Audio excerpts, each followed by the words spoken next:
Сабақты бастаудан алдын каналға тіркеліп, видеоға лайк басып кетейік. Мен сендерге тапсырмалардың жауаптарын ауызша айтып кетемін. Абай шығармалары ұрпаққа мәңгі мұра, сөйлемнің бірыңғай мүшелері. 35-ші тапсырма, өлеңді нақышына келтіріп оқы. Жау, жау, жаңбыр тағы да. Дала, тауға көрік бер. Менің еккен бағым да, өссін жүзім, өріктер. Бірыңғай мүшелерді тап.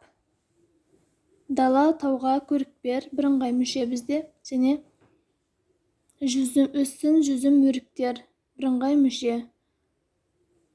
Бірыңғай мүшелердің соңғы сөзіне назар аудар, одан не байқадың?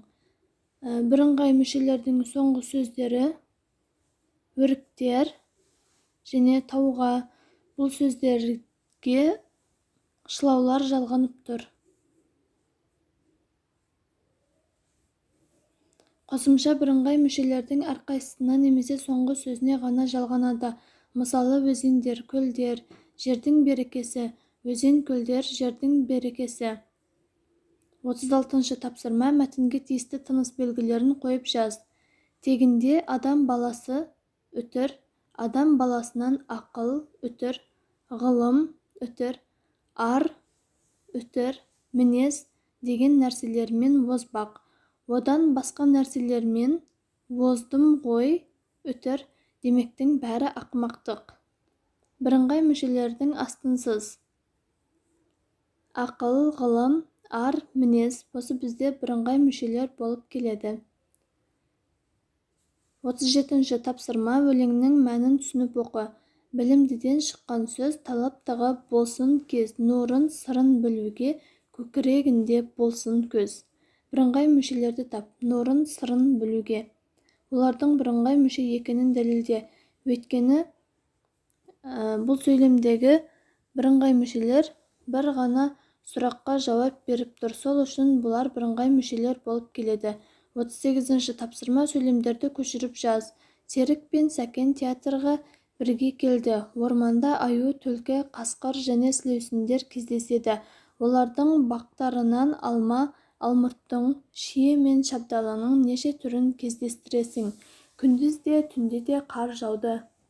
Бірыңғай мүшелерді тап. Қандай жағдайда олардың арасына үтір қойылмағанын байқа. Бұл жерде бірыңғай мүшелер орманда аю, түлкі, қасқыр және сілеусіндер кездеседі. Және бұлардың арасына және сөздері қосылғанда үтір қойылмайды.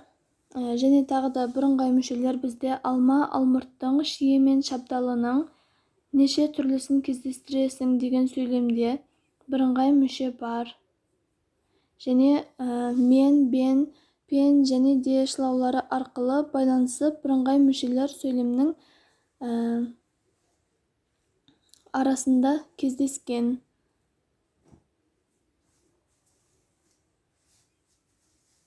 Шығармашылық үзіліс.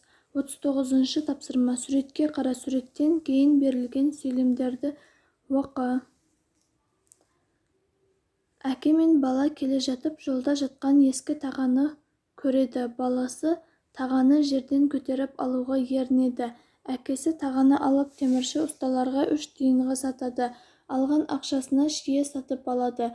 Баласына бермей өзі жеп бір-бірден жерге тастап отырады. Баласы түскен шиені 10 шақты рет иіліп жерден алып жейді. Әкесі баласына ақылын айтады. Қай сөйлемнен суреттің атауын табуға болады? Әкесі мен баласы жолда келе жатып ескі тағаны көріп қалады. Сөйлемнен суреттің атауын табуға болады. Осымен біздің сабағымыз аяқталды. Сабақ сендерге түсінікті болса, видеоға лайк басып, каналға тіркеліп кетеміз. Түсініксіз тапсырмаларды комментарияға жазып кетеміз.